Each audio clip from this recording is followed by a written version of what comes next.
제가 부목사 시절에 있었던 일입니다. 부목사 때에 대학부를 맡아서 사역을 하고 있었는데 한 달에 한 번씩 대학생들을 데리고 그 교회는 기도원이 있어서 그 기도원에 데리고 가서 기도회를 했었습니다.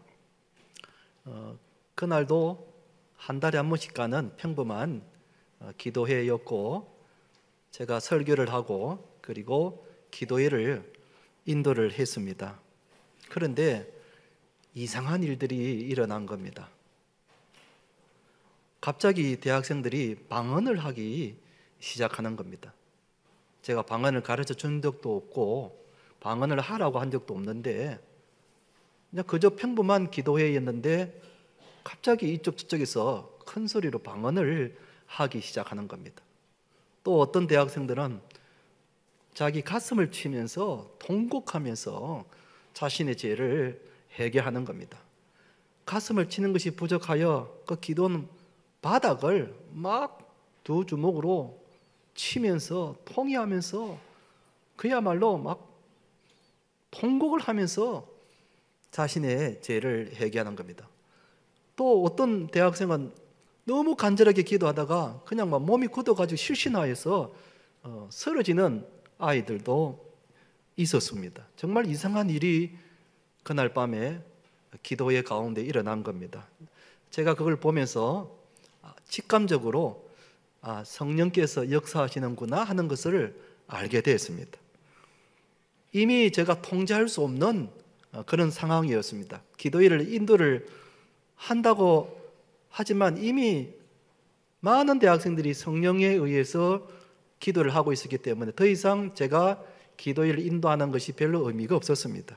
그래서 여러분들이 성령께서 인도하시는 대로 그렇게 기도하십시오. 그렇게 하고는 저도 강대상에서 내려와서 이제 같이 기도하면서 쓰러진 아이들을 물을 마시게 하고 그리고 진정을 시키곤 했는데 이쪽 저쪽에서 막 방언이 터지고 통곡하며 자신의 가슴을 치면서 기도하기 시작했는데 몇 시간을 그렇게 간절한 마음으로 기도를 하게 되었는데 참 이해하기 어려운 일이 일어난 겁니다.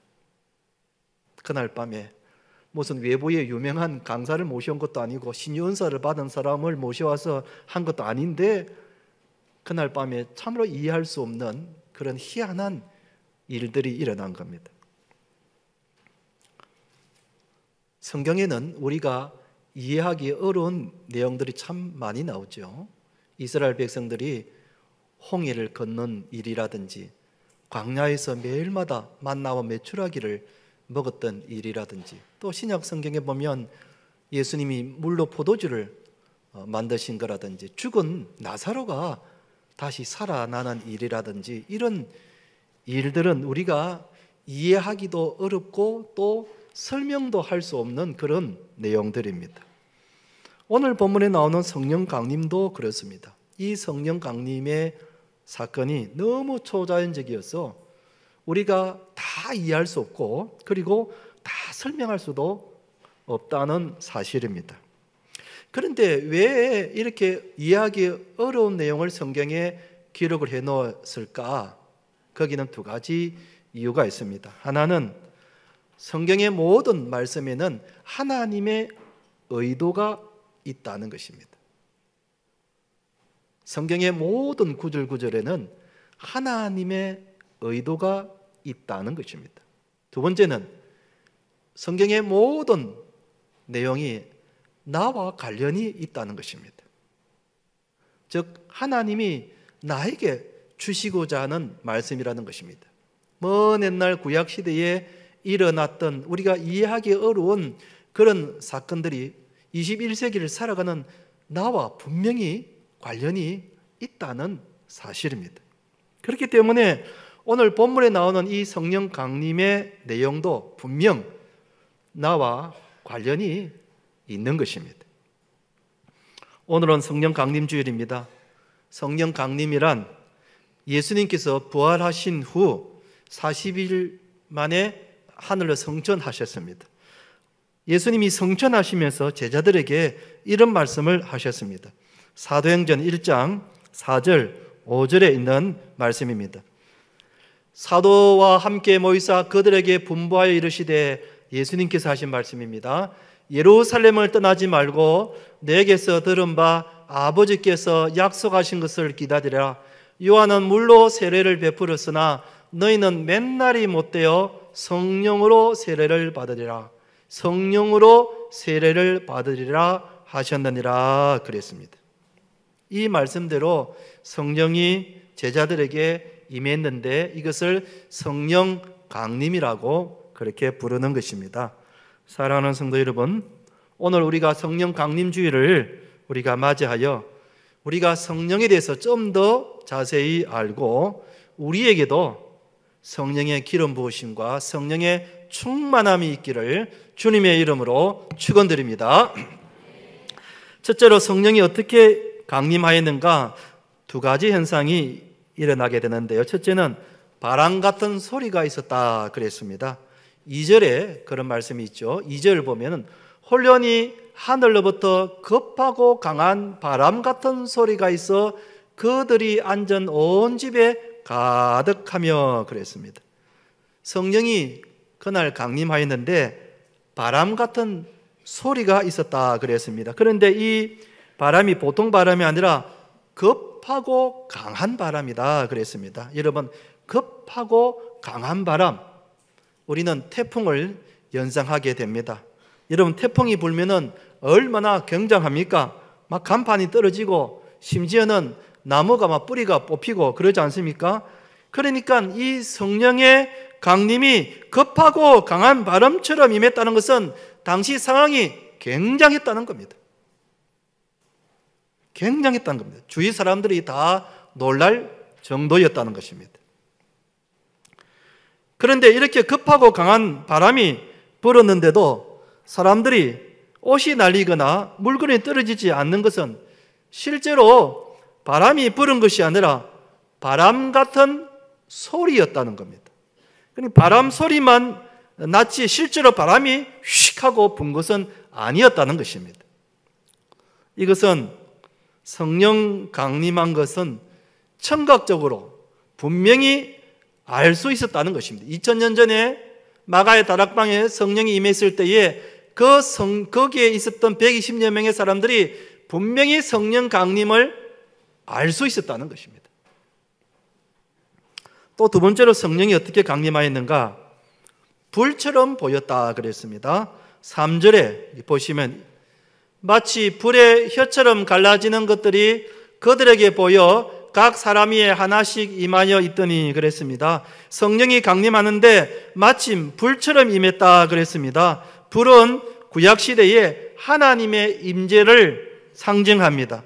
그런데 불이 임했지만은 옷이 타거나 뜨거운 것이 아니었습니다. 왜냐하면 실제로 태우는 불이 임한 것이 아니라 불처럼 보였다는 것입니다.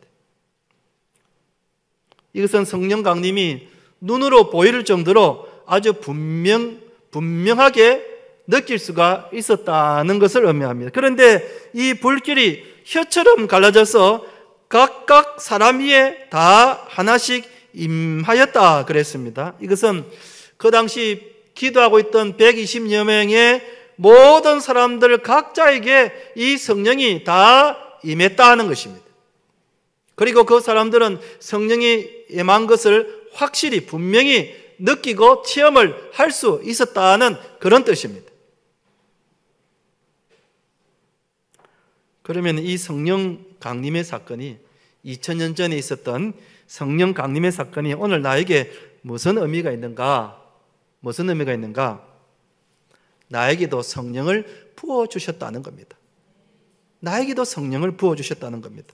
여러분, 우리가 성령 강림에 관해서 다 이해할 수 없지만 분명한 것은 하나님께서 우리에게도 성령을 부어주셨다는 것입니다. 물론 2000년 전에 이 바람 소리처럼 불의 해처럼 이런 초자연적인 이런 현상이 우리에게 그대로 일어나는 것은 아닙니다. 그러나 분명한 것은 하나님께서 우리에게도 예수님을 믿는 우리에게도 성령을 부어 주셨다는 사실입니다. 어디에 근거해서 그런가? 사도행전 2장 17절 말씀이 그러합니다. 하나님이 말씀하시기를 말세에 내가 내 영을 모든 육체에 부어주리니 그랬습니다. 저기 말세는 어느 때를 말하는가? 예수님께서 부활하셔서 재림하실 때까지, 지금이 말세입니다.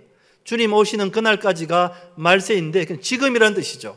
지금 내가 내 영을, 즉 성령을 모든 육체에, 저기 모든 육체는 예수님을 믿는 모든 육체, 예수님을 나의 구주로 영접한 모든 사람들에게 부어주리니 그랬습니다. 이 부어준다는 이 시제는 미래의 미완료 시제인데, 완료가 된 것이 아니라 계속해서 성령이 부어진다는 것입니다.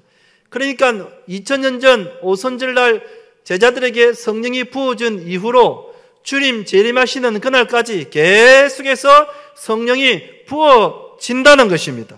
그렇기 때문에 우리가 예수님을 믿으면은 누구든지 성령을 받게 된다는 것입니다. 할렐루야. 우리가 성령을 받은 겁니다. 성령이 예수 믿는 우리 모두에게 임하셨음을 우리가 믿어야 합니다. 어떻게 알 수 있는가? 아주 확실한 근거가 되는 말씀은 고린도전서 12장 3절 말씀인데요, 우리 같이 한번 읽어보겠습니다. 시작. 또 성령으로 아니하고는 누구든지 예수를 주시라 할 수 없느니라. 성령으로 아니하고는 누구든지 예수를 주시라 할 수 없느니라. 무슨 말인가 하면은, 여러분, 내가 예수를 믿고 싶어서 믿은 것 같이 생각하지만은 안 그렇습니다. 우리가 어떻게 예수님을 믿게 되었는가? 성령님이 내 마음속에 들어오셔서 예수님을 나의 구주로 믿게 한 겁니다. 여러분, 내 스스로 내가 믿고 싶어서 예수님을 믿은 것이 아니라 성령님이 내 마음속에 들어오셔서 예수님을 영접하게 하고 예수님을 믿게 했다는 것입니다.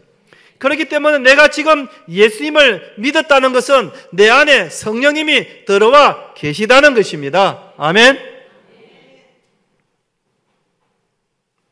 그러므로 예수님을 믿는 우리들도 다 성령을 받았습니다. 성령님이 강림하셨습니다. 아멘. 그렇다면 여러분, 저를 따라 큰 소리로 이렇게 고백합시다. 나에게도 성령님이 임하셨음을 믿습니다. 아멘. 우리 모두에게, 이 자리에 앉아있는 우리 모두에게도 하나님이 성령을 부어주셨습니다. 할렐루야. 그렇다면 두 번째로, 성령이 임하면 어떤 일이 일어나는가? 성령이 임하면 어떤 일이 일어나는가? 성령의 역사심이 일어난다는 것입니다. 며칠 전에 제가 감기에 걸렸더라 했습니다. 지금도 이제 목소리가, 코멘 소리가 조금 이렇게 나는데요, 이 약을 먹었는데도 아직 완전히 낫지 않고 감기가 조금 이렇게 있습니다. 코로나 때에 우리 부교육자들은 다 코로나 걸렸어도 저는 한 번도 코로나에 걸린 적이 없었는데, 그래서 나는 건강하다고 자신만만했는데 방심하다가 그냥 감기에 걸린 겁니다. 근데 감기란 것이 뭔가, 이 감기를 유발하는 바이러스가 우리 몸 안에 들어와서 여러 가지 증세를 일으키게 하는 것, 그게 감기 아닙니까? 저 같은 경우는 이 콧물이 나더니 이 코멘 소리가 나고, 그 다음에 이 목이 간질간질하면서 기침이 이제 자꾸 나는 거예요. 여러분 가운데도 아까 본 기침한 분이 계시던데 감기 걸린 사람들이 제법 계시는 것 같아요. 요즘 이 감기가 유행이라니까 여러분 감기에 좀 조심하시기 바랍니다. 그런데 여러분, 이상한 것은 눈에 보이지 않는 그 세미한 바이러스, 만질 수도 없고 눈에 보이지도 않는 그 조그마한 감기 바이러스가 우리 몸 안에 들어가니까 대번에 감기 증세가 나타나는 겁니다. 마찬가지입니다. 성령이 우리 안에 들어와 계시다면 그 분명히 어떤 증세가 나타나게 되어 있습니다. 여러분, 조그마한 감기 바이러스가 우리 몸 안에 들어와도 대번에 어떤 증세가 나타나는데, 하물며 성령님이 우리 안에 들어와 계시다면은 분명히 성령님이 계신 어떤 현상과 정세가 나타나기 마련이라는 것입니다. 아무 정세가 일어나지 않는 일이 없습니다. 분명히 성령님이 내 마음속에 들어와 계시면 그에 대한 현상, 정세가 나타나게 되어 있습니다. 그럼 2000년 전에 제자들의 경우에는 어떤 정세가 일어났는가? 4절에 이렇게 말하고 있습니다. 그들이 다 성령의 충만함을 받고 성령이 말하게 하심을 따라 다른 언어들로 말하기를 시작하니라. 즉 다른 언어들, 우리가 방언이라고 말하는데요, 다른 언어들로 말을 했다는 것입니다. 이게 무슨 말인가? 그 당시에 120여 명의 사람들이 기도하고 있었을 때에 성령이 임했는데 그 120여 명의 사람들은 거의 유대인들, 여기 보면 갈릴리 사람들이 아니냐 이렇게 말을 하고 있죠. 그러니까 유대인들은 헬라어를 썼는데 헬라어에는 다른 나라 말을 할 줄 몰랐습니다. 배운 적도 없었습니다. 또 갈릴리에 살았기 때문에 학력도 저조했습니다. 그런데 이런 사람들이 각 나라의 말을 했다는 겁니다. 각 나라의 말이라는 것은 이때 오순절을 지키기 위해서 많은 나라의 사람들이 예루살렘에 와 있었는데 거기에 본문에 보면은 15개의 그 지역이 소개되어 있죠. 그러니까 15개의 지역의 말을 이 제자들이 했다는 것입니다. 그래서 그 자리에 있던 사람들이 다 놀라워하며 신기하게 여겼다는 것입니다. 아니 저 사람들이 외국말을 못하는 갈릴리 사람들이 아니냐, 그런데 어째서 우리가 온 남고 방언으로 말을 하느냐, 참으로 신기하다는 겁니다. 당황스러웠다는 겁니다.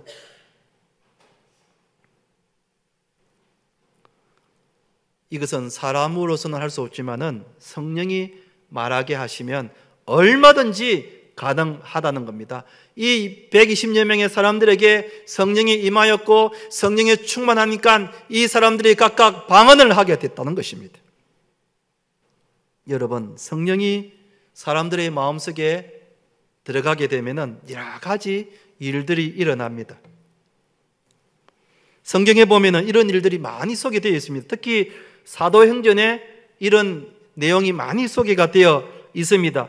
사도들이 성령이 충만하여 가는 곳마다 기사와 표적을 많이 일으켰고 병든 자를 낫게 하였더라. 사람의 힘으로는 그렇게 할 수 없지만은 성령의 권능을 받아서 그렇게 했다는 겁니다. 성령이 역사하시면 사람의 성품이 변합니다. 그래서 갈라디아서에 보면 성령의 9가지 열매가 있는데 이 성령의 9가지 열매가 성령이 임하게 되면은 사람의 마음속에 성품이 변한다는 것입니다. 어떤 성품으로 변하게 되는가? 사랑과 희락과 화평과 오래 참음과 자비와 양성과 충성과 온유의 절제의 마음을 갖게 된다는 것입니다. 여러분, 내가 사랑하는 마음이 없지만은 성령이 내 마음속에 역사하시면은 미워 보이던 사람도 사랑하게 된다는 것입니다. 내 마음이 복잡하고 평안이 없어도 성령이 역사하시면은 마음이 평안해진다는 것입니다. 참지 못하는 성격의 사람이라도 성령이 역사하시면은 오래 참게 된다는 것입니다. 그러면서 스데반의 일을 소개하고 있습니다. 여러분, 스데반이 유대인들에게 예수님에 대해서 증거를 하니까 유대인들이 돌을 가지고 스데반을 치려고 했습니다. 그런데 그때에 스데반의 얼굴을 보니까 천사의 얼굴과 같더라 그랬습니다. 여러분, 죽음 앞에서도 천사의 얼굴을 가질 수 있었던 이 스데반이 어떤 비결이 있었는가? 사도행전 7장 55절에 이렇게 말하고 있습니다. 스데반이 성령 충만하여 하늘을 우러러 주목하여 하나님의 영광과 및 예수께서 하나님 우편에 서신 것을 보고 말하되 보라, 하늘이 열리고 인자가 하나님 우편에 서신 것을 보노라 그랬습니다. 스데반이 성령 충만하니까 자신에게 돌로 치는 사람들 앞에서도 천사의 얼굴과 같은 평온한 얼굴을 가질 수가 있게 되었다는 것입니다.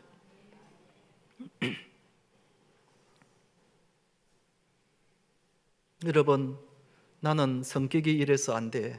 나는 본래 타고날 때부터 이래서 안 돼. 그러나 여러분, 성령이 역사하시면 우리의 성품도 변하는 줄로 믿으시기 바랍니다. 또 성령이 역사하시니까 신앙생활이 바뀌더라는 것입니다. 2000년 전에 예루살렘 교회 교인들이 성령을 받으니까 그들이 교회 생활을 어떻게 했는가 이렇게 구체적으로 소개하고 있습니다. 사도행전 2장 44절 47절 보면은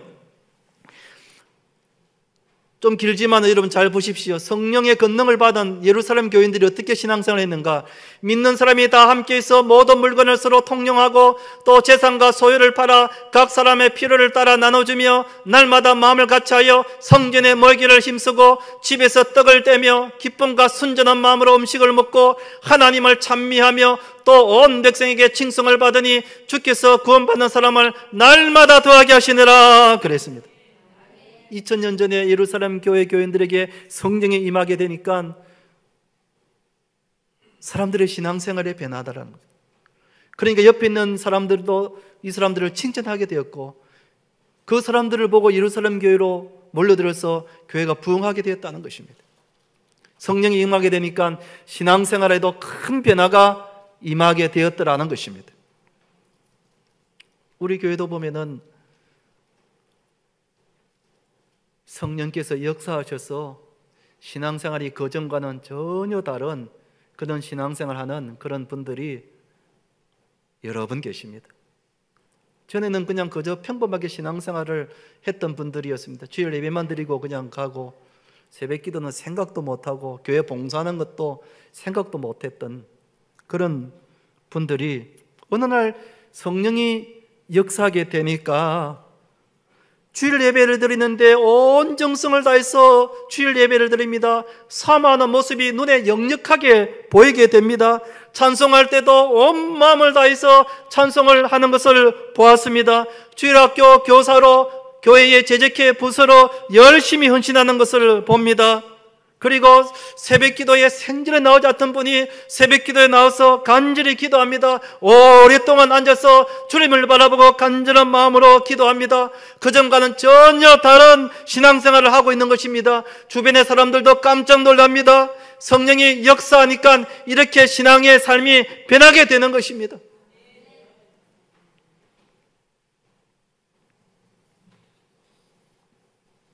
이것은 무엇을 의미하는가? 성령께서 역사하시면 나도 성령의 권능을 받아 이렇게 변할 수 있다는 것입니다. 아멘. 성령께서 나에게 온전히 역사해 주시면 나도 방금과 같은 은사를 받을 수 있고 성품이 변하게 되고 신앙생활을 열심히 할 수 있고 내 삶이 완전히 변하게 된다는 것입니다. 여러분, 우리의 신앙생활이라는 것이 내 힘으로 하는 것이 아닙니다. 내 힘으로 하면은 언제나 작심삼일로 끝납니다. 연초에 부흥회 때 은혜를 받았다 합니다. 눈물을 흘립니다. 그런데 오래 가지 않습니다. 왜요? 여전히 내 힘으로 신앙생활을 하려고 하기 때문에 그렇습니다. 그러나 성령께서 역사해 주실 때에 우리의 신앙생활이 권능을 받을 수가 있고 내 힘이 아닌 성령께서 역사해 주시는 힘으로 살아갈 수가 있는 것입니다. 우리의 인생의 삶이 그렇습니다. 여러분, 내 인생의 삶을 내 힘으로 살면은 여러 가지로 힘듭니다. 지칩니다. 짜증이 나고 원망이 나고 불평이 나고 그렇습니다. 부모 여러분, 자녀들을 내 힘으로 키우려고 그러면은 내 마음에 들지 않습니다. 자녀를 볼 때마다 막 짜증이 납니다. 주부 여러분, 가정의 가사의 일을 내 힘으로 하려면 지칩니다. 불평이 나옵니다. 힘이 나옵니다. 우리의 인생의 삶도 내 힘으로 하는 것이 아니라 성령께서 역사해 주시는 힘으로 성령의 권능으로 하는 줄로 믿으시기 바랍니다. 하나님이 우리에게 이런 좋은 것을 주신 거예요. 예수님이 하늘로 성천하시면서 우리에게 이 성령의 귀한 선물을 주신 겁니다. 우리는 그 성령의 선물을 받았습니다. 우리 안에 성령님이 계십니다. 그래서 성령께서 역사하시면은 우리는 그전과는 전혀 다른 신앙생활의 삶과 인생의 삶을 살아갈 수가 있는 것입니다. 할렐루야.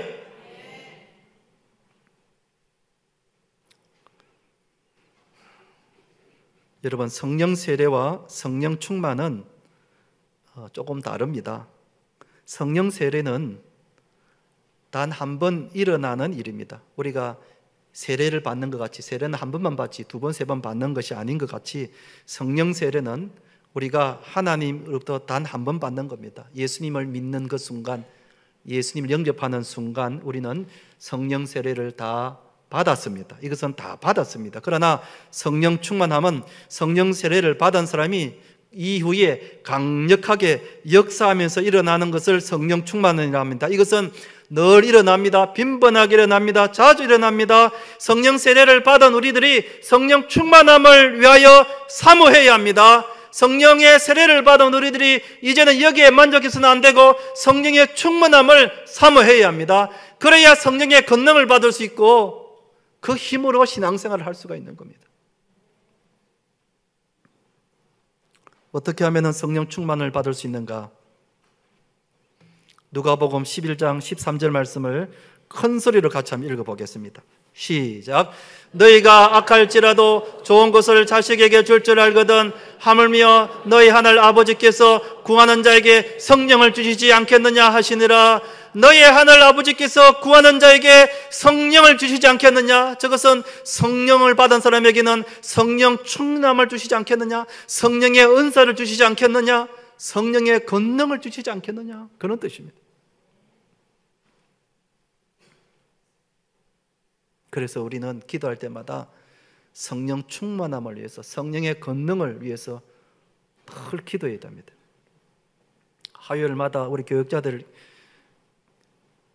회의를 하는데 빠지지 않고 하는 기도 제목이 이번 한 주간도 우리가 해야 할 모든 일을 감당할 수 있도록 성령의 권능을 주옵소서 하고 늘 기도합니다. 교역자라도 사람의 힘으로 하면 지치버리고 힘이 들고 그렇습니다. 그래서 우리 힘이 아닌 성령의 권능으로 한 주간을 감당할 수 있도록 늘 그렇게 기도합니다. 여러분들도 그렇게 기도하시기 바랍니다. 한 주간 한 주간 매일매일을 직장일과 가정일과 아이들 양육하는 일과 교회 봉사하는 모든 일들이 내 힘이 아니라, 내 의지가 아니라 성령께서 주시는 권능을 가지고 할 수 있게 하여 주옵시고 성령님께서 내 영혼과 내 마음과 내 육신을 역사해 달라고 늘 기도하시기 바랍니다.